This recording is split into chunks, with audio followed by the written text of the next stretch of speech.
Welcome to episode 121. I'm Stuart McCullough, I'm the CEO of VHIA. And it's now time for this week's Industrial Roundup.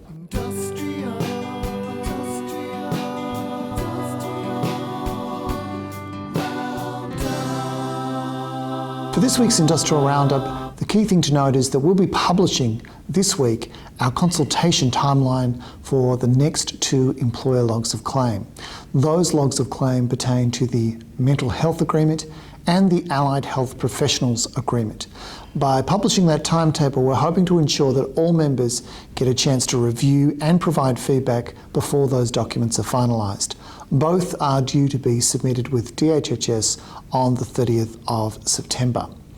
On Monday of this week, we're meeting with the Payroll Reference Group, again as part of our preparations for the Allied Health Professionals Employer Log of Claims. There's also a meeting that day for biomedical engineers. The medical scientists, SDPPWG, is scheduled to meet on Wednesday. And on Thursday, we'll be in Beechworth for the first of this series of rural and regional forums, focusing in particular on preparedness for bargaining in the upcoming bargaining round. We're looking forward to meeting with members in person. On Friday, we have a meeting to attend of OH&S representatives, but just a reminder to our rural and regional members to get along to one of our regional forums. During the March series of those forums, 70% of rural and regional members attended a forum. We're hoping to beat that figure this time around, particularly with bargaining so close. As always, all of our activities are summarised through the VHIA YAMA network. That's it for this week's Industrial Roundup. It's now time for the weekly update.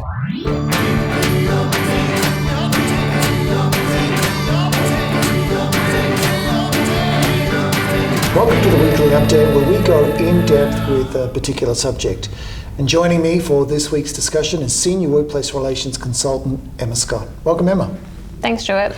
Emma, would you do the honours and reveal the clue for our discussion today? I can. You've done that with a degree of reverence that is perhaps unwarranted. Mm-hmm. And I think you'll probably need to just show that one and lift it up, unfurl it perhaps. Yeah, unpackage it. All right, and for the benefit of those people who are watching, who are listening to this podcast rather than watching, could you describe the objects, plural? Well, there's two items. So we have a t-shirt and it says "Unicorns are awesome blueberry crumble muffin." And then there's also a cup that basically says the same thing with a nice unicorn on it. So I think we should get a close shot there of that coffee cup. So on the basis of that, what would you say the subject for today's discussion is? Bad taste in t-shirts. I'm going to move past that and pretend you didn't say that. Would you like a second guess? Something to do with the wearing of t-shirts.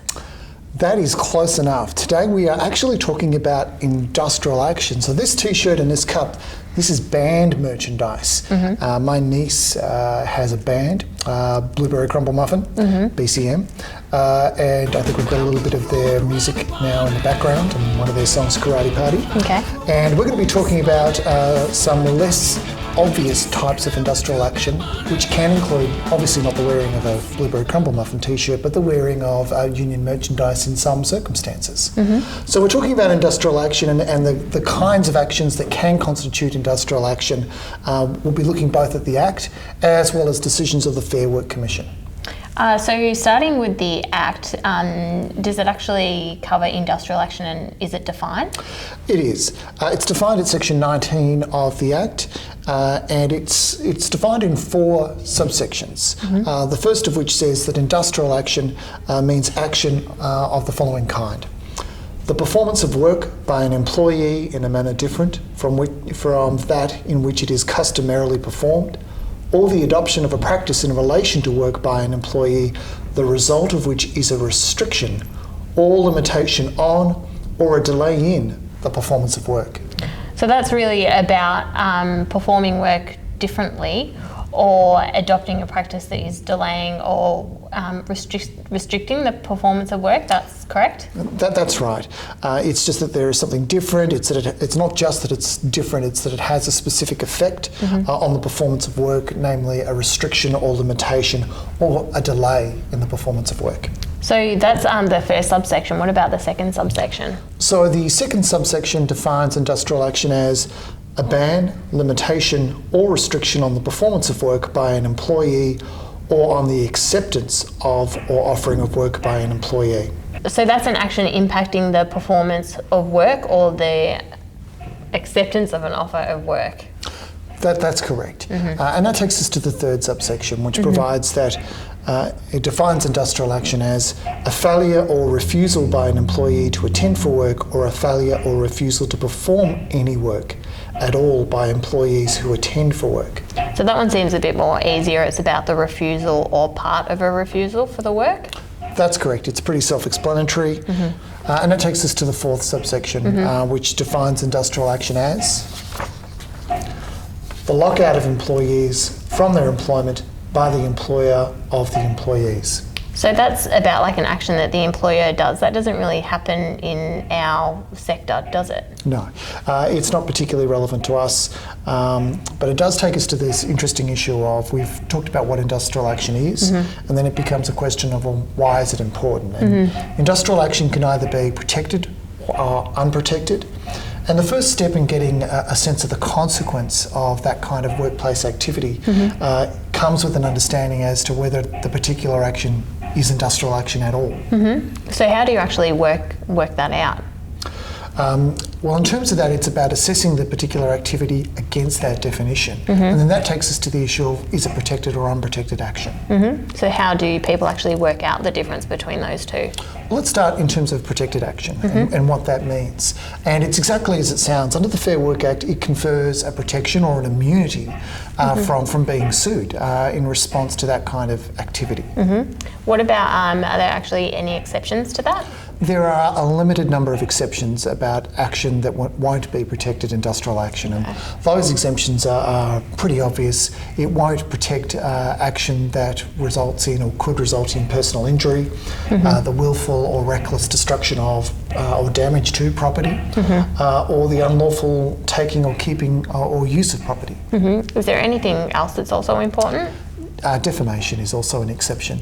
So industrial action does not provide a licence to people to defame someone else, and those who are defamed through industrial action are entitled to take action to protect their reputation.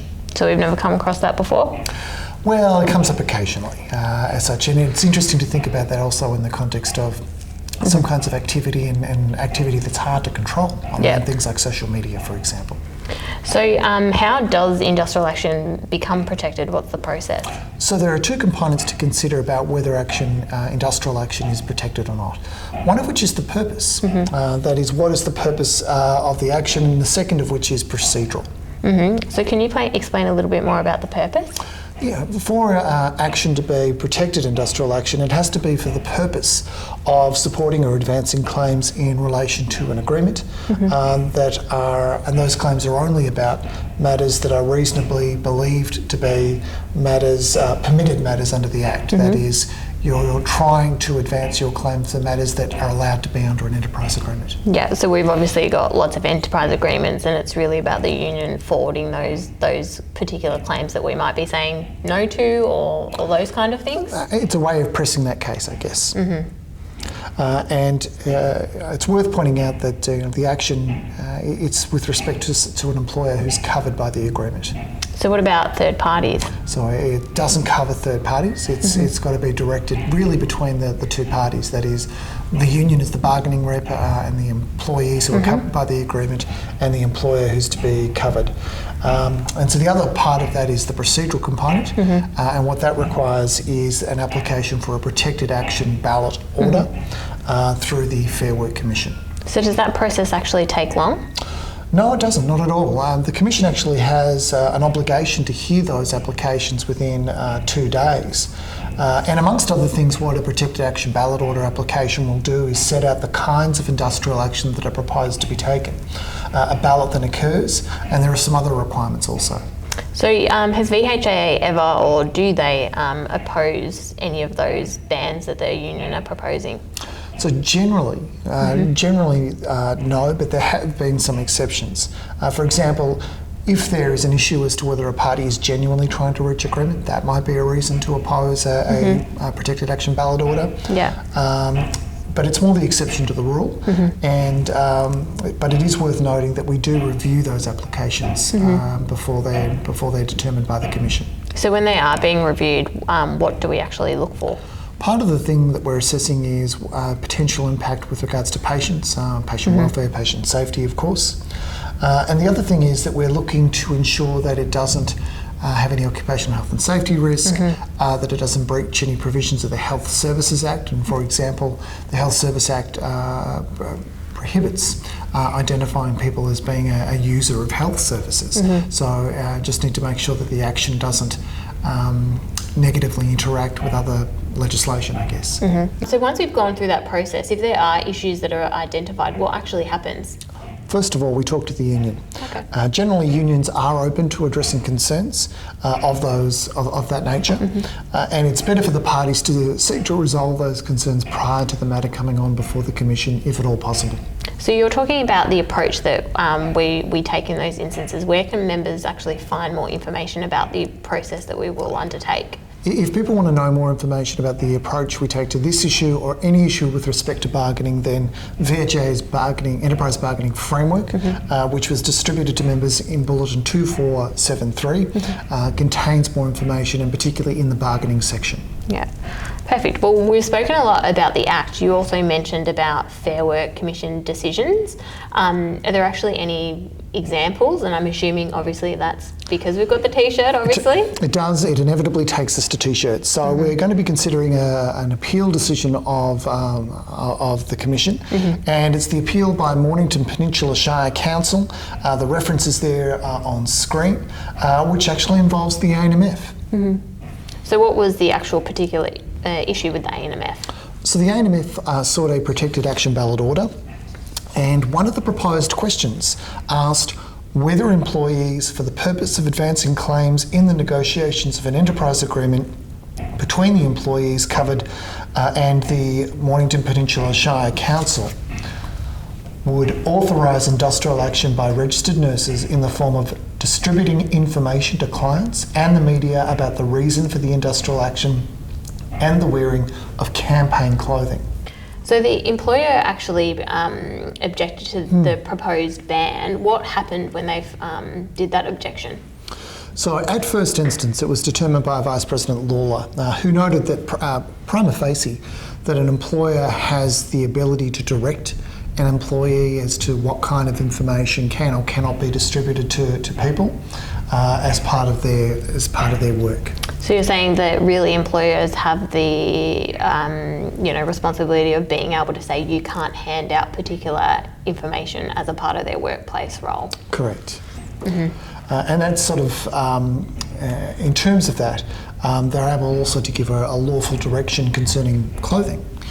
In terms of what can be worn by an employee when they're performing work. So it's fair to say that there's actually been a fair amount of disputes in relation to that type of material. I would have assumed that it was able to be progressed. Is that correct? Yeah, look, it's true. There have been disputes over those sort of issues over a long period of time. So it went on appeal. Permission to appeal was granted. As we've talked about before in previous podcasts, there isn't an automatic right to appeal, the exception being, of course, if there's a dispute settlement procedure that has that built in. But in this instance, it did proceed to an appeal. So for the appeal, what actually did the full bench find? Well, firstly, the interesting thing to note is that it's a split decision. Although in a sense the two components are not that far apart. So the majority thought that these actions could be industrial action. In terms of the distribution of information to clients and the media about the reasons for the industrial action, doing that could interrupt the employee's work.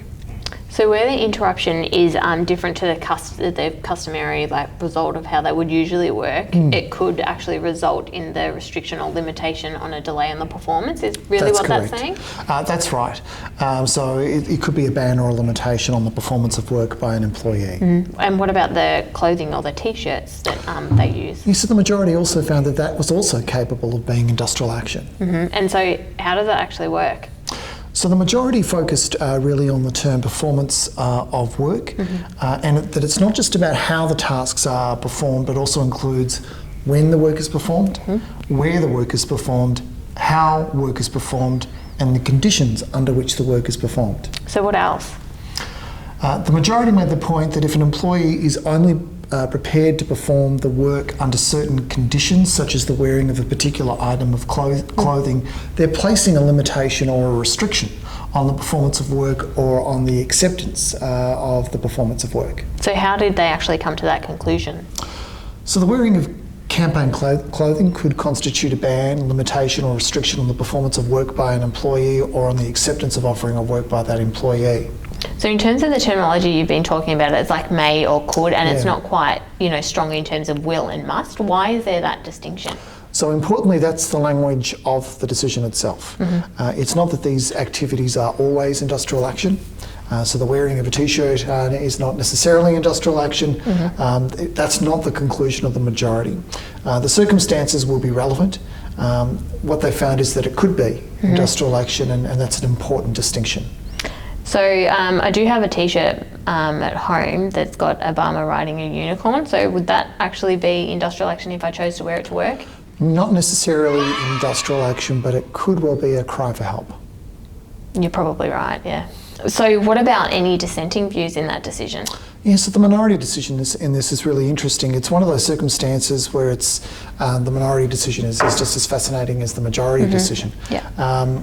So we've talked about the fact that the majority decision uses that qualified language to say that the action could be industrial action. But the minority decision focuses really on the specific circumstances. So what were the specific circumstances, like how so? Well, on the issue of campaign clothing, one of the things that was noted was that the employees generally wore casual clothing rather than a uniform. And the dissenting decision states that wearing campaign clothing has nothing to do with the performance of work. So in terms of acknowledging like the different circumstances, was there a different conclusion reached because of that? Well, that's right. In terms of the distribution of information, for example, had the conduct been a stoppage of 5 minutes per hour in order to distribute that information, in the minority decision, the Commissioner said that he would have found differently. But the distribution of information of itself didn't satisfy him that was industrial action. So whilst it's a split decision, there was agreement across the full bench that both activities, the distribution of information and the wearing of campaign clothing, could constitute industrial action, but it's dependent on the circumstances. So what are some of the other cases where they've taken into account certain activities for industrial action? So we'll just have a quick chat about the decision of the Australian Municipal Administrative Clerical and Services Union and Lend-Lease. The case citation is up there on the screen. It's interesting because it concerns the placing of a slogan on a car. So what did the Commission actually find in that instance? It found that it could be industrial action within the definition of performance of work, including the conditions under which work is performed. And interestingly, the Commission did note that the placing of slogans in a car, if it resulted in damage to that car, would not have the protection of the Act. That kind of makes sense. What about any other examples? So one other example to touch on today, and that's where an action was found not to be industrial action, and that's a decision, and again the case citation is up on screen, Ambulance Victoria and United Voice. So in summary, what did that case involve? So that case involved a response, the provision of response time and data to the media. And in that instance, the court found it was not a ban or a limitation or restriction on the performance of work, but was an action that was above and beyond and outside the range of normal work. Okay, so all the information that you provided is quite interesting, so thank you for the overview. So again, it's just for members, if they do want some more information, that they can refer to their bargaining framework that we have. The Enterprise Bargaining Framework has a lot more information on all these matters. I think there's no better way to conclude this podcast, Emma, than to hear some more of the dulcet tones of Blueberry Crumble Muffin. Thank you, Emma. Thanks.